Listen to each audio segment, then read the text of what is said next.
2022, a research was conducted showing that 8% of fatal car crashes was caused by distracted drivers being on their phones. For instance, the clip that you just saw earlier was due to two people being on their phones, the driver and the victim. But we all know that it would be the driver at fault here. Or would it be the pedestrian? Who knows? What is your screen time? 10 hours a day. 10 hours. Why do you use your phone so much? Snapchat. To like talk to my friends on Snap. Is there anything else you can do with your time instead of wasting it on the phone? Probably practice softball more. Practicing softball. Would you say being on your phone is a bad habit? Yeah. Yes. Alright guys, so right here we got a couple participants that want to show us their screen times. We're going to take a look at them right here. This is Elena's. Alright, now this is Nellie's. Alright, and this is Jack's. Get off your phone and pick that up now. Give us your honest thought and implication towards cell phone use on teenagers. So I can only tell you how I felt or how I feel based on like when I was your age, that we didn't have all this information. So if we wanted to know something, we had to like look it up in a book. And now teenagers have cell phones with social media and instant information. So I think the tough thing for teens is that they have all this information coming in like constantly, and now they have to learn how to like sort it out and figure out what's true and what's not true, and what's good and what's bad, and it can be very influential. So that's probably what I would say about that. Okay. And has this ever affected your ability to cheat or pursue what you have wanted to do? So if we're talking about like me teaching and then with students having phones, obviously it's been a transition because I started teaching before students had phones, so that was an issue. But they used to pass notes. Yeah, so same thing, different problem. So now you just have to manage cell phones.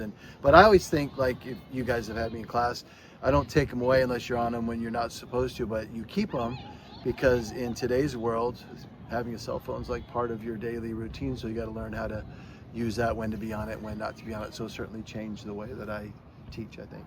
Now here's an example of a Screenager. Look at that. Scrolling while driving. In the hallway. Can you believe that? I cannot believe that. That seems pretty dangerous to me. Yeah. Alright. What are your thoughts on teens using phones? In school or? Yeah, in school. I think it's okay if you use a phone like on your breaks, or maybe if you're in the classroom and if you need some help doing homework or whatever and you took notes. Yeah. I think that's cool. What would you say using phones is a big problem in today's society? Well, a lot of times when people use phones, they don't communicate no more. Like when I was young, if we would like go out and we'd talk to each other, but like some of the dances, like they had a dance here, all the kids was on their phone. Nobody was dancing. So, you know, it takes away that communication between people. How do you think cell phones impact the students in the classrooms here at Clovis North? Well, you got some that they can't get off their phone and it affects your grades. You know what I mean? You have some that has to text 24/7 or play a video game or look at the new TikTok trend or whatever. It has to be a time that it's okay to be on your phone, like if you need to take notes for your education, but when you're in a classroom, just put your phone up and just concentrate on what you got to do. How does screen time impact your kids? Dude, my kids is different. They're out and about all the time. I mean, they have phones, and like sometime after they come home, they've been on it for a little bit, but other than that, you know, they're football players, are always training, they're always off and going and stuff.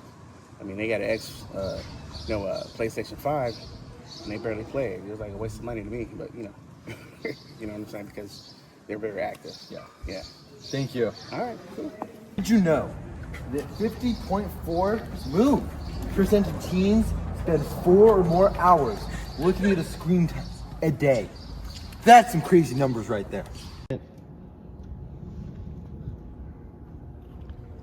Did you know that staring at a screen for a long period of time can disrupt sleep? It increases mental health issues such as depression, which can lead to suicidal thoughts, hurt self-esteem, and can even cause obesity. What are the benefits of using your phone and why do you use it? I would say some benefits would be to connect with friends and family, who don't live next to you. Yeah. Go to the question. Just go to the How do you think like staring at the screen impacts teenagers' everyday life? Staring at the screen impacts their teenagers' everyday life. I think negatively. I think too much. I mean, technology, there's good and bad to it, obviously. So I think there's a lot of positive to it, especially at a younger age, being exposed to it. Like my daughter, she knows a lot already, so she's kind of as opposed to me, she has more knowledge, I think, on computers and all that stuff and technology. So I think it better prepares you guys for the business world and stuff. But I think socially, I think it has a negative effect because kids are usually on the screen or texting. I think it takes away from like social interaction skills as far as just being able to call somebody as opposed to, you have to text everybody and face to face. A lot of, I think that's a lot of distractions as well, as far as like homework and stuff like that. Say if you need to focus on something, I mean, I see it in kids that are doing their homework, but you get distracted by something on the computer and stuff. So, and plus it leads to a lot of issues, a lot of bullying after school, a lot of issues as far as kids, say something at school and then they go home and they're still on the screen talking and going on Snapchat and stuff. And so I think it causes issues that way. And there's, positive and negatives. So, yeah. Okay, so when a teen's like on their screen a lot, it can lead to development of bad and addictive behaviors. And this evidence when it comes to use like social media. And when a phone can buzz notification very often, teens want to feel like they have a place to belong. If they aren't like checking their notification, it can lead to feeling anxious and feeling left out at the same time. And this like create addictive behaviors where they have always check what phone and stay up to dates.